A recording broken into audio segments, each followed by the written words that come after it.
Shalom, giving all praises to Yahweh Ba'Shem, Yahweh Shai Ba'Shem, Rakakwadash, Shalom to the 144,000 and the rest of the elect out there. Shalom to all. And I'm going to entitle this video,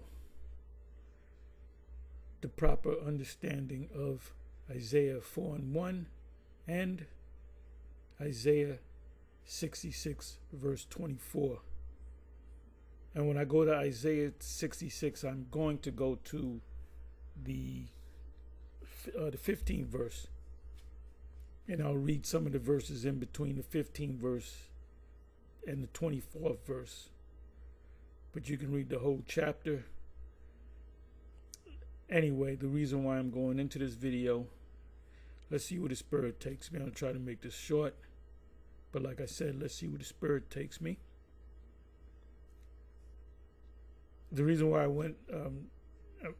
I'm doing this video with the title Isaiah 4 and Isaiah 4 and Isaiah 66 verse 24 is because, and I did a video like this a while back.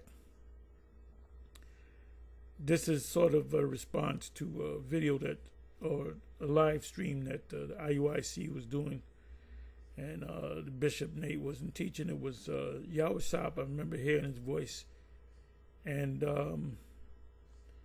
Kanai Gabar, or Deacon Bishop Kanai Gabar, whatever.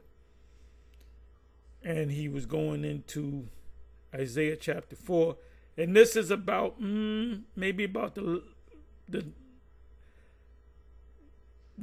last 2 hours of the video. Because we listened to it for about a good 20 minutes or so, and then we just turned it off. I said, I'm going to hear this no more.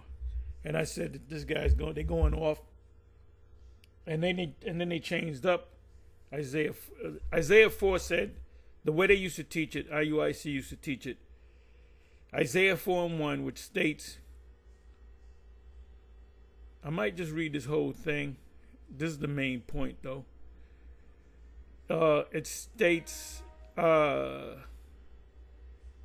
4:1, and in that day 7 women shall take hold of one man, saying, we will eat our own bread and wear our own apparel. Only let us be called by thy name to take away our reproach. A woman that's without a man at a certain age, and that was big when I was a kid. If you were a 25-year-old woman, you didn't have no kids, and you didn't have no man, they called, behind your back, they called you old maid. You can look that up. So they were supposed to have, when they're in their 20s, they're supposed, even younger, when they were in their 20s or even younger, they I remember when they had chaperones. They had some type of order when I was a youngster. You know, Jake wasn't as wild as they are now. Just mad, crazy. Most Jakes had jobs. You didn't have you had a little crime here and there, but you don't have crime like you do today. And this was pre the Vietnam War. Because Jake wasn't all messed up on drugs. At worst, coming to worst, they were winos. They drank liquor. And but you didn't, that whole drug epidemic came when the GIs came back from the Nam. That's when them hard drugs came over here, which is a sign of your downfall. So anyway, let me read this again. And in that day, 7 women shall take hold of one man, saying, we will eat our own bread and wear our own apparel. Only let us be called by thy name to take away our reproach. Your reproach is taken away when you got a man and you have a child. You got a bun in the oven. Now, Hannah, or should I pronounce it Hannah, which is Samuel the prophet's mother, she was without child, and she was in reproach. And she prayed to the Lord, and the Lord granted a prayer by giving her a son. And now, according to the law, your first son goes to the Lord. If you got, 4 sons. Your very first son is dedicated to the Most High. It's not your son. The son number 2, son number 3, son number 2, son number 3, son number 4. Excuse me. Those are yours. So the Most High could do whatever He wants with your first son. Goes the same thing with your first cattle. You know, the first Most High gets the first everything. That's goes into like tithes. A part of what you has to go to the Lord. So the IUIC would teach this.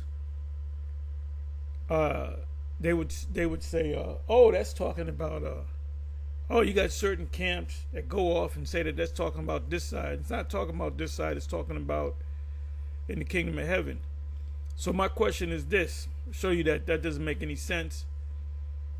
When we're in the kingdom of heaven, the king, and the word kingdom means king, right? We're going to rule the forces of the Gentiles. Isaiah 60, Isaiah 61, Isaiah 49. Just to name 3 scriptures in Isaiah. The forces of the Gentiles will come to us, so we're going to be filthy, as they use the word, filthy rich. We're going to be if you want to put a number on it, we're going to be multi-trillionaires. We'll never be late on the bill. We ain't going to have to pay bills because we're going to be the rulers. Rulers don't pay bills. Rulers don't pay taxes. So all the other nations are going to have to pay tribute to us by their substance. And they're going to be under us. And if you're hard on one nation or one man over another man, you can do that. You might make one man work all day, and you might beat the hell out of another man, or work him all day and still beat the hell out of him. The ones that's going to get it the worst, number 1 on the list, is Esau, the Edomites. This is why you got vocab saying, oh, the Edomites are done away with. Well, wait a minute. Then if the Edomites were done away with, it would be stupid because the Most High made all these future prophecies. When you read the prophecies about Esau, the Edomites, like Isaiah 34, I went through that again the other day. I went through that a couple of times. That's a future prophecy. When you go to these commentators, they say, oh, that's a future prophecy. We don't have any information on that actually happened. That has to be a future prophecy. So if Isaiah 34, for example, is a future prophecy, then that would mean the Edomites are still here. We're living in the present. The future is tomorrow. Next week is the future. A month from now is the future. 10 years from now is the future. 15 minutes from now is the future. We're in the present. So for vocab and others saying, oh, the Edomites have done it, they don't understand the scriptures, or they kind of hoping that the Edomites are done away with. So anyway, in the kingdom of heaven, the forces of the Gentiles shall be granted to us. So of course, our women are not going to work. Our wives are not going to work. Our concubines, which are the other nations, they're going to please us. You have women that's going to cook for us, men that's going to serve us of the other nations. Not one Israelite man will have a job. They won't have to work for anybody. And not one Israelite woman or child will have to work. We're going to be a royal people. You got the super rich, they carry themselves different than what we carry ourselves. The super elite, the children, they live just as good as the parents. And they look down with disdain. If you're a millionaire, you got trillionaires or billionaires that look down at millionaires as a welfare case. So there's even a class or a status among the rich. You got the rich, and you got the super rich, and you got the elite. What you got, some of these families are worth. They're talking about Elon Musk is the richest man on the planet. About 4 years ago was Jeff Bezos. Those guys are worth billions. They're not worth trillions. They said that Elon Musk is worth $500 billion. Well, guess what? You got the super elite that are worth trillions of dollars. Not 8 trillion, but trillions of dollars. So, anyway, so in our kingdom, not only will we as men not work because we're going to be kings, and our women are not going to work, and our concubines are going to be to the side when we want to deal with them. So you can be popping women all day if you want, except for the Sabbath and high holy days. And another thing, these demonic camps, these Israelite camps teaching that, oh, you can have sex on the Sabbath. Yahweh Ba'ashem Yahushua can destroy you just for saying that. But anyway, let me read this again, and I'll read this in the NLT. And in that day, 7 women shall take hold of one man, saying, we will eat our own bread and wear our own apparel. Only let us be called by thy name to take away our reproach. We can say, oh, that's my husband, and you got a bun in the oven. Now, I'm going to go to the Bible Hub, which everybody's going to now. Since I went to it, since I said, let's go to the Bible Hub, everybody and their mama go to the Bible Hub now. When I said go to Blue Letter, everybody and their mama go to Blue Letter, including Nate. But Nate don't go to the Blue Letter when he's doing his class. He'll do it behind the scenes. He said, let me go to the Blue Letter. Because I know how Nate get down. I know how Nate get down with the get down. So, now let's go to the commentary. So let's go to Cambridge, and also we're going to go to Ellicott. I didn't read the rest of them. I may read Benson commentary, but anyway, it says Cambridge Bible for Schools and Colleges, a companion picture to Isaiah. Isaiah 4 verse 1 is a companion picture or scripture to Isaiah 3 and 6. You should know this by heart. When a man shall take hold of his brother of the house of his father, saying, you have clothes, be you our ruler, and let this ruin be under your hand. Now you got certain Jake women in the hood that do well because their sons are drug dealers. Whether the mother knows or not, but she living, it's called ghetto fabulous. You know, the rent is paid on time. All the electric bill is paid on time. Got plenty of food in the house. She might be getting welfare, food stamps, Section 8. And she'll get, but when shit run low, Trump, this madman, he's cutting all these things. Well, you got your son that's a drug dealer. When the first time I came across this scripture, Isaiah 3 and 6, that's what I thought about, the drug dealers, these little YNs, what I call them, I come up with my own word. Instead of YNs, YHINs.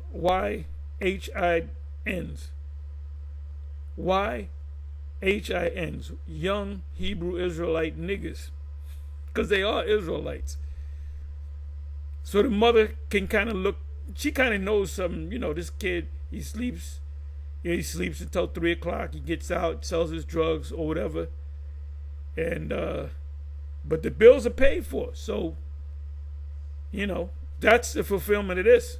To give you an example, so it says Isaiah 4 and 1. So going back to Kanai Gabar, Bishop Kanai Gabar, he said that, and I said, this guy, they didn't change this again, because they used to say that, and I said this earlier in the video, I'm gonna say this again. They used to teach that Isaiah 4 and 1 is going to take place in the kingdom. Like I said that early in the video. I'm saying it again. Isaiah 4 and 1 has nothing to do with this side. It's talking about the other side when we're in the kingdom. Why do they teach that? Because they indoctrinate people with, oh, you can't have more than one woman. This is why you get in them higher rankings. Your rankings is what? Bishop or deacon. When you read about a deacon and a bishop, it tells you in the New Testament a bishop and a deacon is a husband of one wife. So when you say, when they find out you're dealing with another woman on the side, they can derank you, they can kick you out, they can suspend you. Because that's what Nate wants. He wants everybody to, because he only has one wife. He wants everybody to help. He don't want to hear that a brother got 3 wives.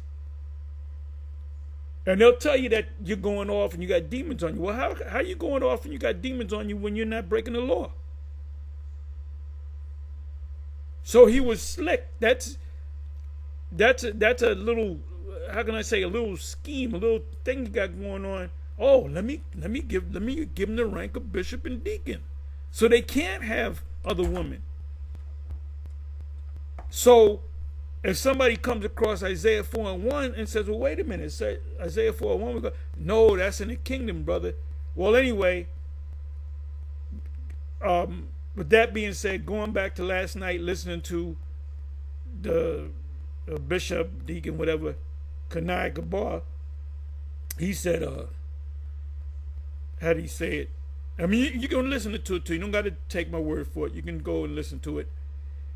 It's like around the last 2 hours of, I think it was a 3.5 hour live.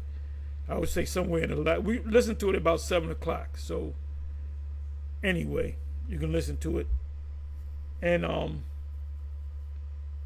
what did he say? Oh, he changed it up. So I guess they had a meeting. They changed it up. He said, yeah, we're going to have 7 women, and we're going to, because a man's going to protect women. And he emphasized the word protect women, meaning, well, they're Israelite women, so we got to protect them. So let the women come in the house, and they're going to be just sitting around watching TV, doing what the fuck they want. And we ain't going to do nothing. First of all, you're going to have young, fine women. You're going to have young women of marriageable age. That could mean from 12 to maybe 15, 18, 20. Some cases 22, 23. That's kind of getting old. In the ancient world, 25-year-old woman is married. That's an old. She up in age. All right. Because when you got a woman and married a woman and built a family, that was starting as early as 12 years old because of body change. It's called puberty. So he kept stressing the fact that, oh, yeah, we're going to protect, we just having the women, the one man going to protect the women because all hell's going to break loose because of Jacob's trouble. And then he said, anyway, I don't want 7 bald-headed women in my house anyway. Well, what you mean? There's certain Jake women that got naturally long hair. You know?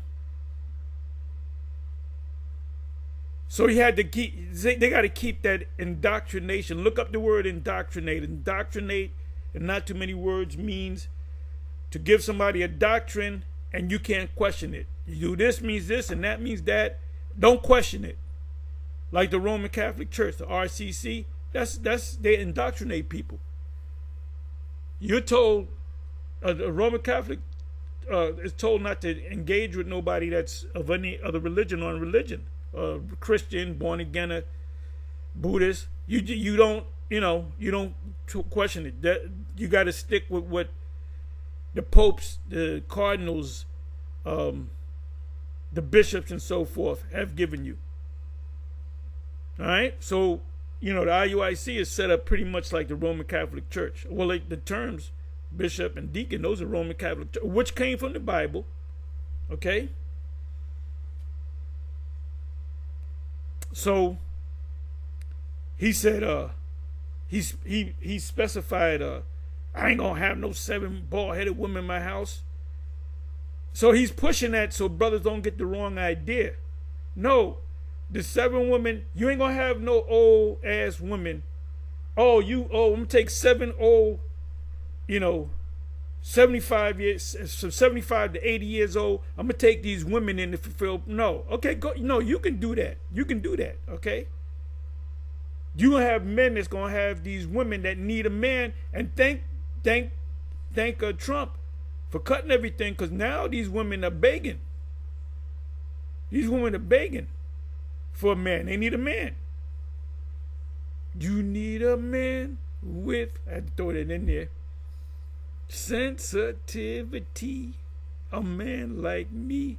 Anyway, I had to throw that in there. Sometimes you gotta laugh a little, you know.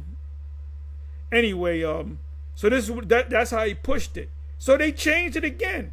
That's why we always say, we pull out that scripture. Anytime we deal with the IUIC, we pull out that scripture, meddle not with them that are given the change. That's Proverbs.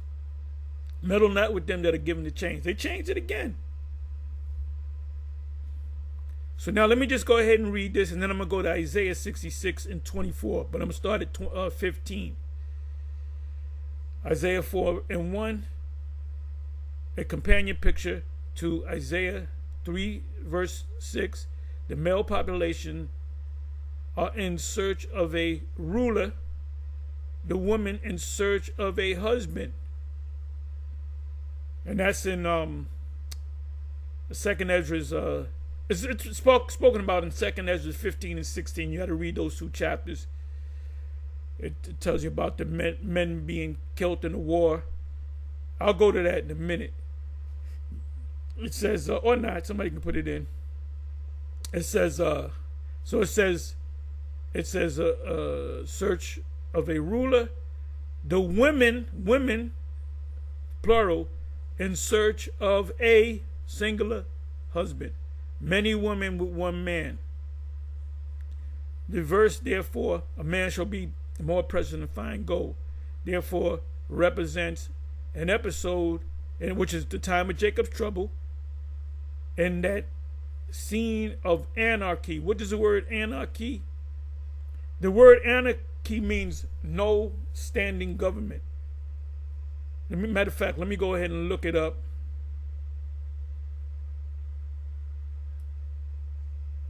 That's why you have a thing called continuity of government. When the government is done away with, then you have anarchy. And then eventually you got to set up a new government with new rules. Okay, so let me go here. Give me a second.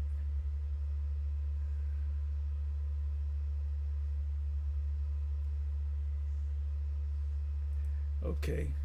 On there for 10 minutes, 4 people. Okay.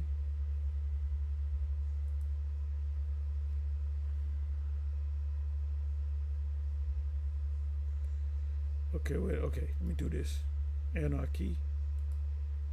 Anarchy meaning a state of disorder due to absence or non-recognition of authority or government. If the government if the U.S. federal government is destroyed, they all die, then that's anarchy. Because there's no president, there's no vice president, there's no secretary of state, there's no secretary of the military. So then you have your state government. If let's New York, let's say you have the governor and the governor's what do you call? I guess you call it Senate too. Yes, state senators. You know. Let's say they're in a meeting and they all go, they're all done. Then guess what? That's called anarchy. But then you have the mayors. You know. So anarchy is a state where there's no governing structure. Okay, a state of disorder due to absence or non-recognition, because the people can say we don't recognize what's happening out there in LA.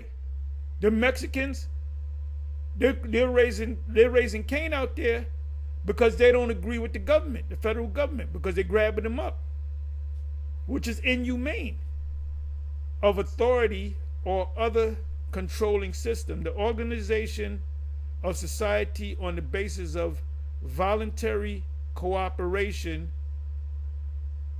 without political institutions or hierarchical government anarchism. Let me read that again. The organization of society on the basis of voluntary cooperation. This system that we're under is really based on voluntary cooperation. And I'm not going to go deep into that.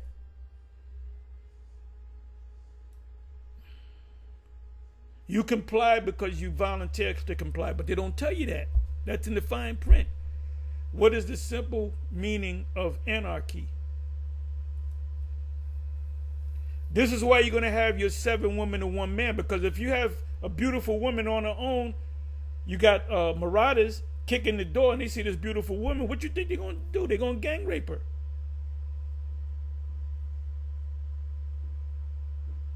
They showed you that in the Book of Eli. They showed you that in The Road. If you haven't seen the book, The Road, the movie The Road, which is a different kind of movie than the Book of Eli, if you had to choose between the one that hits home, is The Road. If you haven't watched that movie, please try to watch that movie. And you can. Well, I watch it a couple of times. I'll watch it today if I can find a video, or I can pull it up somewhere. But you got to watch it, and then you got to watch the commentary. You know, have the director's cut, the director's commentary, because he uses certain actual scenarios that he put into that actually happened into that movie. And they didn't tell you what the disaster was. All it was a disaster. They didn't tell you what the disaster was. It's a good movie. And you had the marauders. You always had the marauders. So 7 women shall take hold of 1 man, meaning that man's going to be, he's going to be, equipped. If you know what I'm saying, he'll be able to fight off, And then you had these societies,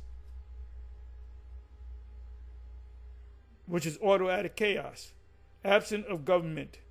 A state of lawlessness. That's what's pretty much going on in LA right now with the Mexican and the Latin community.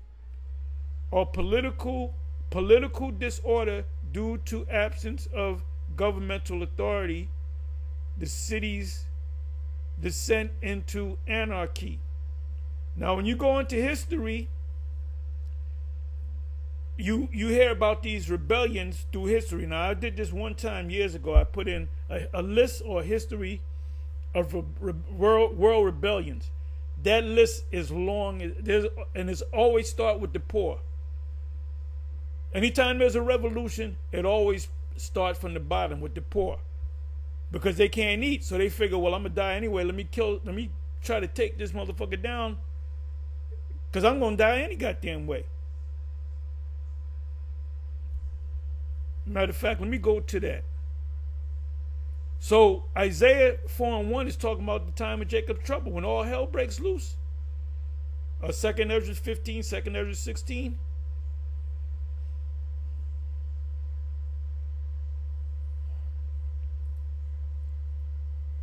A history of rebellions around the world.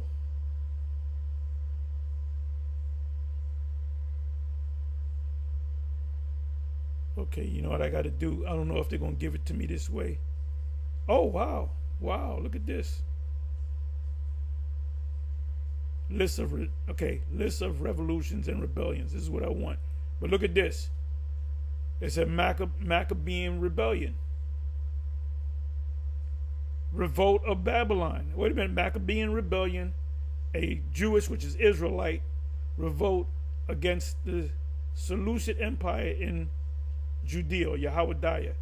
Revolt of Babylon, 626 BC, a rebellion against the Assyrian Empire, leading to the rise of the Neo-Babylonian Empire, which the king of Babylon was an Assyrian anyway. They just broke off. Spartacus, which he is a Jake, revolt, 73 to 70, this is before Yahushua was born. A slave rebellion against the Roman Republic. These were Jakes that were gladiators. Spartacus was a gladiator.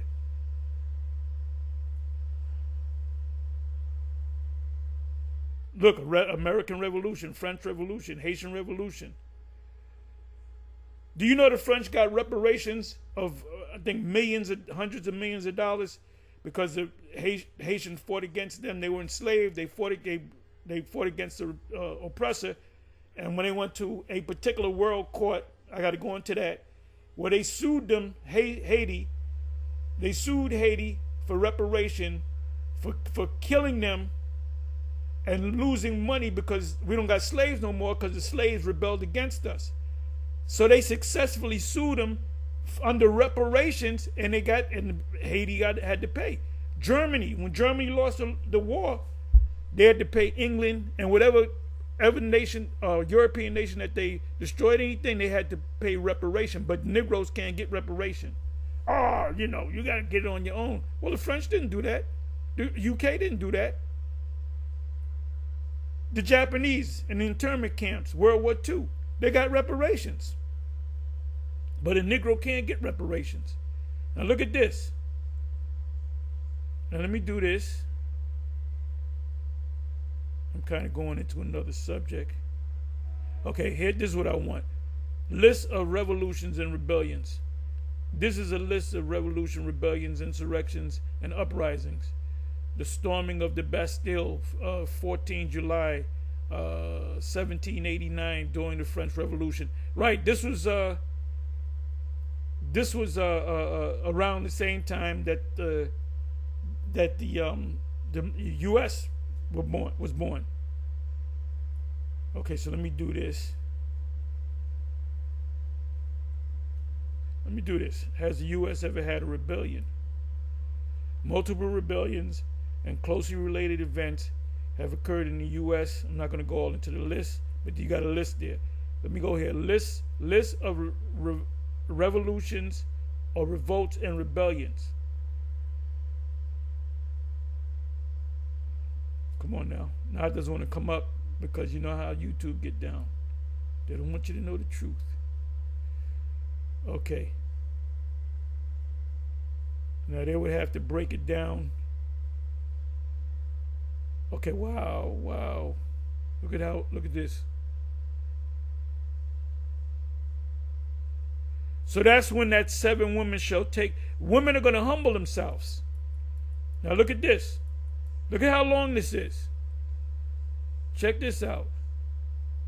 This is from the BCE, before the Common Era. This was circa 2730, Egypt, priest of Horus, a Set rebellion. This is from BC, Nubian revolt, Sumerian revolt, battle of Esau knows it. He knows this because he knows all the history. Esau knows the history. He can go back to the BC, to the before the Common Era. He went all the way back to almost 3,000 years of an Egyptian, and he names names. But he don't know what happened to the Edomites. We can't possibly be Israelites. 1042 to 1039 BC, rebellion of the 3 gods, China. And normally this was like poor people. Look at that, China. A lot of rebellions in China. Egypt, 570 BC.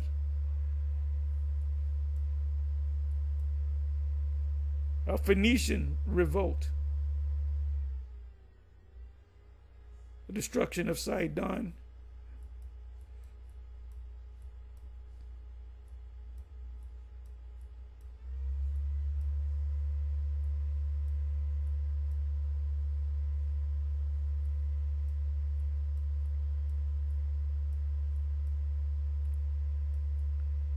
Esau got all this history, bro. But they don't know what happened to the Edomites.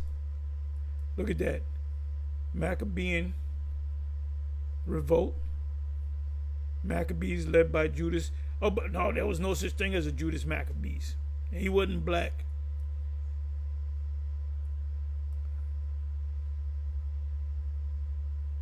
Let me just go through this.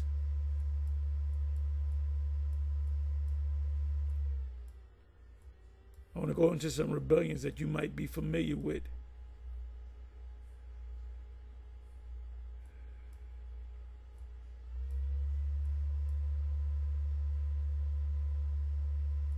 Gaelic Wars.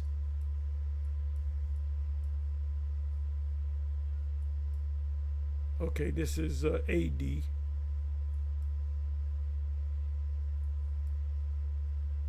Judas Uprising. Zealots. Give me a second. Zealots.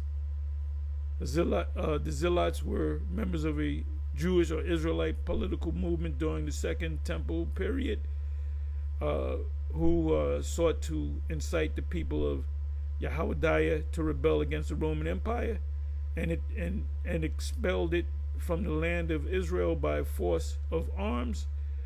Most notably during the First Jewish-Roman War.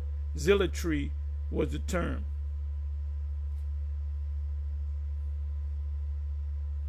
So they got the records. Okay, let me see. Germanic Revolt.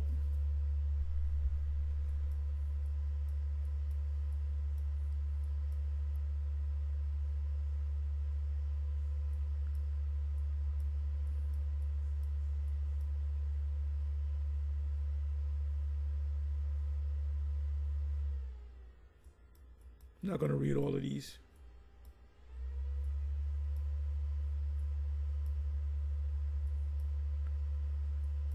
Jacob and Simon Uprising. We're talking 46 to 48 AD or CE. Galilee, Yahweh, Roman Empire, Zealots. Zealots again. Then you had the Sakari, that broke off from the Zealots. Look at that. 70 AD, 66 to 73.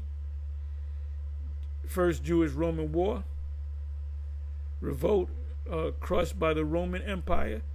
Jerusalem and the Second Temple are destroyed. When it says, it's in Luke 21, Matthew 24, Mark 13. I believe it mentions them in all of them, that there shall be not one stone left upon another. That's when they tore down Jerusalem. They tore the wall down. They built a wall around it. The process. So there's a revolt going on right now in L.A. The tribe of Issachar.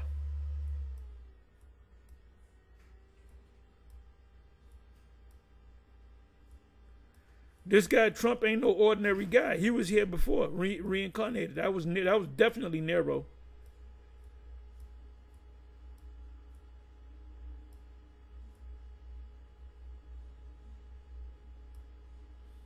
I mean, look at this.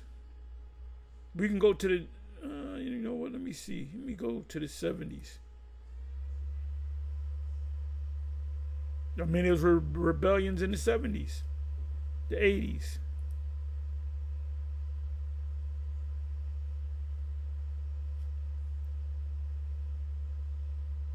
So there you have it, man. And most of these rebellions were the lower class people. They were starving to death. They were dying. So let me come back over here. So in a nutshell, what does Isaiah 4 verse 1 mean? It's going to happen on this side. And we're gonna have you're gonna have certain firearms or certain protections when women are gonna humble themselves, and they're gonna come back with no mouth, because you can beat the shit out of them and kick them right out of your house, and plus you're protecting them so you can get the box whenever you want the box. If you want to pop all 7 of them in that day because they young and beautiful, and fine, you can do that, and they'll get pregnant. You building a nation right there, right? It said a little one shall become a strong nation. How's that going to happen with one wife? The hell is fucking Nate talking about? Is he crazy? So anarchy, which is Jacob's trouble, which has been the main burden of this prophecy. They know that this is a prophecy getting ready to come to pass. Let me read. Okay, let me see. Did I say Benson or Ellicott? Let's try Ellicott. And in that day, 7 women.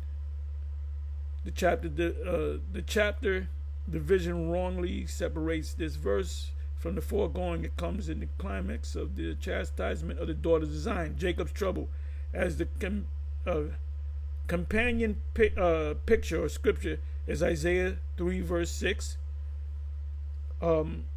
As men sought eagerly, yet in vain, a protector, so woman should seek for a husband. Women, plural. And 7 means completion. Some men going to have 20 women. Others are going to have 50 women. Some of them is going to have 8 women. Those who had been wooed and courted, right, when you take a woman out, and had been proudly fastidious, should supplicate an eager rivalry to 7 women to 1 man implies a land depopulated by war.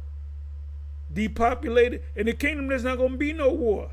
This is talking about Jacob's trouble. And like I said, when you go to the Apocrypha, you read 2nd Ezra 15, 2nd Ezra 16, it tells you, goes into detail.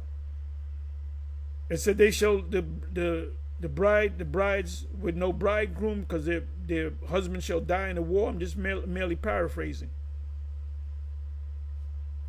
So that's all I got to do. So now let's go over here real quick. Let's go to Isaiah. I'm sorry. Let me bring this back. Bear with me for a minute.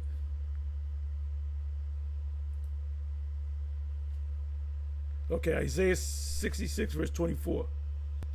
I want to go to the precept verse. Isaiah 66. Isaiah 66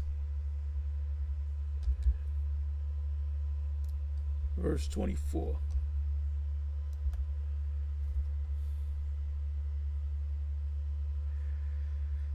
So Bishop Kanagabar, he read this and he said, oh, that's hell. Oh, that's hell. You're going to burn in hell. They ain't talking about that. It's talking about the destruction. Let me just read this and I'll go backwards. I'll go to 15. Get ready to cut this short. It says, Isaiah 66 verse 24, and they shall go. I hope you're taking notes, Prince of Darkness, or Prince of the Power, because you're a major biter. This guy just gotta be going in the Blue Letter. You be going into the Bible Hub. Oh, I like what I'm going to start going in the Blue Letter too. Anyway, 24th verse, and they shall go forth and look upon the carcasses of the men that have transgressed against me, the Lord, for their worm shall not die, neither shall their fire be quenched, and they shall be in abhorring unto all flesh. Let me go to the 20.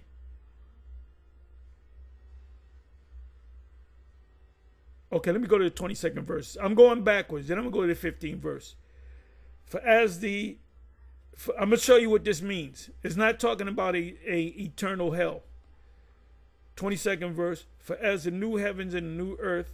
What does it mean by the new heaven and the new earth? All you got to do is go to Revelation 21 and the first verse, starting at the first verse. Which I will make, the new heaven and the new earth is going to be for the Israelites. Shall remain before me, saith Yahweh, so shall your seed and your name remain. Whose name and seed shall remain? The seed and the name of Israel, the Israelites. The new heaven and the new earth. I beheld the new Jerusalem, 23rd verse. And it shall come to pass. So this is talking about the kingdom. But something's got to happen before the kingdom. We're going to read that in the 15th verse. And it shall come to pass that from one new moon to another, are we going to keep the new moons in the kingdom? Yes. Christians say, oh, the Lord's done away with. That means you don't have to keep the new moon. In the kingdom, you're going to have to keep the new moons. You're going to have to keep the Sabbath. It says, and it shall come to pass that from one new moon to another, and from one Sabbath to another, shall all flesh come to worship before me, saith Yahweh. And they, who? The Israelites, shall go forth and look up. The Israelites going to get together on the Sabbath and new moons and the high holy days. But it mentions Sabbath and new moons. These are Israelites. So in the kingdom, what are we going to be doing the Sabbath? Are we going to be watching TV all day? No. We're going to worship the Most High. So now if you read this literally, it says, and they shall go forth. Who's the they? The Israelites. And look upon the carcasses of the men and women and children that have transgressed against me, Yahweh. For their worm shall not die, neither shall their fire be quenched, and they shall be an abhorring unto all flesh. Men that have transgressed against me, for their worm. So we're going to see these people shall not die. Now these IUIC said, oh, the worm is your soul. They just made that shit up. Brothers, them zombies said, oh, that's deep. That's deep. Neither shall their fire be quenched, and they shall be an abhorring unto all flesh. This is what this means. You're going to have grandmothers that they're going to go burn in hell, according to y'all. Your grandmother's going to burn in hell. Your great-grandmother, she going to burn in hell. Your mother going to burn in hell. Your son or your daughter might burn in hell. Maybe some of your children will make it, some of them not. You're going to have friends. You're going to have you're going to have cousins, uncles that did not make it. And then, but every Sabbath, I'm sure these guys don't know the scriptures. Every Sabbath and every new moon, you're going to have to go see them burn. You're going to see, get me out of here. Put in a good word for me, for the Most High. I'm calling on Yahweh's name now. Please save me, Lord Jesus, save me. Because this is what Kanai said and Bishop Nate said. He said this is talking about hell. Kanai read this last night. He said this is talking about hell. That means you're going to see every week. You got to see your grandmother in flames. How stupid is that?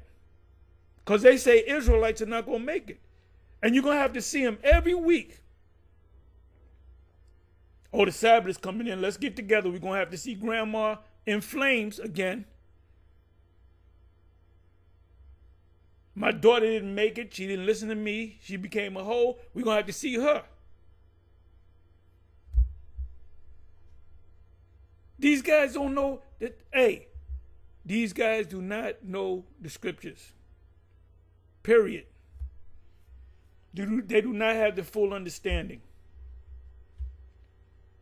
Now, this is talking about the kingdom of heaven. This just represents that these people are dead and they're gone. And this is talking about the fire, the worm dieth not, and the fire not being quenched. Yahweh Shai said that in, if you go to the, let me do this. Okay, this is Isaiah 66:24. I'm going to show you something. You know what I'm going to do? I'm going to put in Mark. I think it's Mark 44.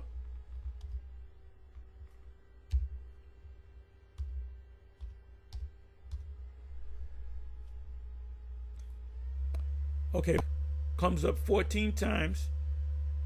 Mark 9:44. Mark 9:44. Let me go to Sirach. Sirach 7:17. And they use these scriptures too. Humble thyself greatly, for the vengeance of the ungodly is fire and worms. See, that's talking about hell. The fire and worms is talking about Babylon the Great, the lake of fire being utterly destroyed. That's the fire. Yahushua compared Babylon the Great on fire to Gehenna. Look that up. Now, what does it say here? Let's see if it comes up. Where their worm dieth not and the fire is not quenched. This is what Yahushua quoted from Isaiah.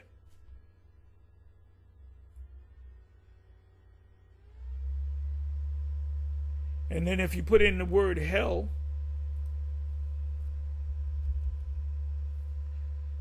Yahushua used an example of Gehenna, and what he was talking about Babylon the Great. He's talking about the U.S. It's going to be just like Gehenna, where that fire is not going to stop, but eventually the fire is going to go out. This is parabolic. This is symbolic, prophetic. This is why you can't break it down.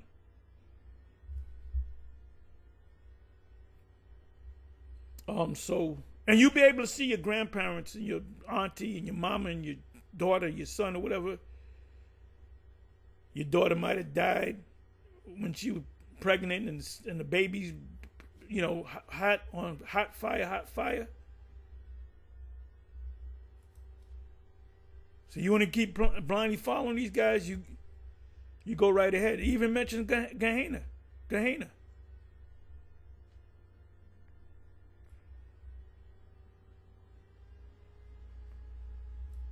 So now, let me come back over here, and then I'm going to get ready to close this. Pray the Spirit jump on me later. Okay, so now, Isaiah 66:15.